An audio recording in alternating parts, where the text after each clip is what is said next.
여러분 주일 잘 보내셨습니까? 예배는 잘 들으셨어요? 코로나 때문에 온라인으로 예배 들으시는 분들이 많으실 텐데 여러분 어떠십니까? 제가 지난 7월 말에 휴가를 보내면서 처음으로 주일 예배를 온라인으로 드려봤습니다. 쉽지 않더라고요. 집중하는 것이 어려웠습니다. 그러면서 성도님들 생각이 났습니다. 예배 생활을 잘하고 계실까? 여러분 신앙생활하기 쉽지 않은 시절입니다. 특히 요즘 같은 때는 형식이 중요합니다. 형식이 무너지고 있는 때이기 때문에 형식이 중요합니다. 온라인 예배를 드리더라도 형식을 지키려고 애를 써보세요.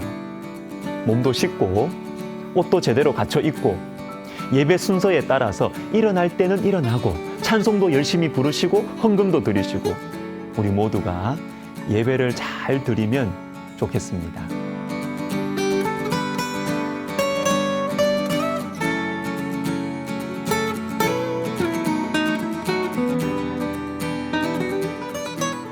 자, 오늘은 욥기 31장인데요. 바로 앞에 나온 29장 30장에는 욥의 비참한 처지가 나왔어요. 그런데 31장에서는 내가 잘한 것들에 대한 말씀이 나와요. 욥의 비참한 처지, 31장에서는 내가 잘한 것들. 여러분 고통이 너무 심하고 억울할 때 우리가 어떻게 말합니까? 내가 이렇게 힘들다고 나를 좀 불쌍히 여겨달라고 내 불쌍한 처지를 말하죠. 그런데 이것만 말하는 것이 아닙니다. 과거에 내가 잘한 것들에 대해서도 말을 합니다. 왜요? 나는 이렇게 괴로운 일을 당할 사람이 아니라는 것이죠. 내가 좋은 일을 많이 했었다. 그러니까 이런 고난을 당할 사람이 아니라는 것입니다. 여러분, 누군가가 우리 앞에서 자신이 행한 선한 일들을 막 이야기할 때는 두 가지 경우가 있습니다. 자랑할 때와 억울할 때. 그런데 억울한 사람이 이야기를 해도 듣기 싫은 건 마찬가지잖아요. 그죠? 저 말은 안 했으면 좋았을 텐데. 그러나 제가 여기에서 강조하고 싶은 것이 있습니다. 자신이 잘한 것들에 대해서 말하는 그 사람의 마음을 알아주면 좋겠다는 것입니다. 자랑하려는 게 아니에요. 힘들어서 그렇습니다. 힘들어서. 너무 괴로워서 과거에 자기가 잘한 것들을 말하는 것이라고요. 그래서 자신의 선한 행동과 공로를 말하는 사람에게는 이렇게 말해주면 좋겠어요. 그래, 맞아. 너는 정말 최선을 다했어. 내가 알지. 이렇게 말해주면 좋겠습니다. 우리 한 가지 더 봅시다. 6절을 보시면 나의 온전함이라는 말씀이 나옵니다. 나의 온전함이 무엇일까요? 크게 두 가지입니다. 하나님 앞에서 내 마음과 행동을 선하게 했다. 이게 1절부터 12절이고요. 그리고 또 하나 완전함은 13절부터 나오는데 남종과 여종, 가난한 자들, 과부와 고아에게 선한 일을 했다는 거예요. 다시 말해서 이웃들에 대한 선한 행동입니다. 하나님 백성들이 온전하다는 것은 이 두 가지죠. 하나님 앞에서 내가 어떤 마음을 가지고 행동하는가, 그리고 이웃을 어떻게 섬기는가. 이것이 율법의 핵심을 담고 있는 십계명이 바로 이걸 말하고 있습니다. 십계명은 하나님 백성들이 어떻게 살아야 하는가를 보여주는데 여러분 잘 아시죠? 1계명부터 4계명은 하나님을 어떻게 섬겨야 되는가에 대한 말씀이고 5계명부터는 이웃을 어떻게 섬겨야 하는가에 대한 말씀이죠.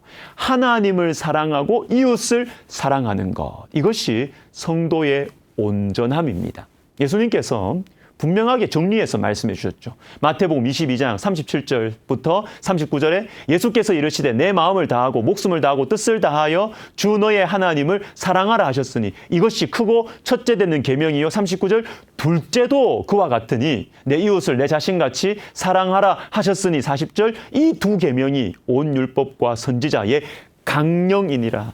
이 두 계명 뭡니까? 하나님 사랑과 이웃 사랑이 온 율법과 선지자의 강령이니라. 즉 요약이고 핵심이라는 것입니다. 그런데 여러분 우리가 완전할 수 있습니까? 하나님께서 말이죠. 우리를 보시면서 하나님 사랑과 이웃 사랑에 대한 계명을 우리가 하나도 어기지 않는 것을 원하실까요? 기대하실까요? 아닙니다. 이건 불가능해요. 로마서 3장 23절에 모든 사람이 죄를 범하였음에 하나님의 영광에 이르지 못하더니. 여러분 모든 사람이 죄를 범했어요. 그리고 하나님께서는 우리의 행위만이 아니라 우리의 중심을 보십니다. 저와 여러분은 하나님 앞에 온전할 수가 없어요. 그럼 어떻게 할까요?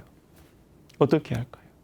하나님께서는 우리의 행위만이 아니라 중심을 보시고 이 세상의 모든 사람들은 하나님 앞에서 죄인인데 그럼 어떻게 우리가 하나님 앞에서 온전함을 추구할 수 있을까요? 히브리서 12장 2절을 잘 보세요. 믿음의 주요 또 온전하게 하시는 이인 예수를 바라보자.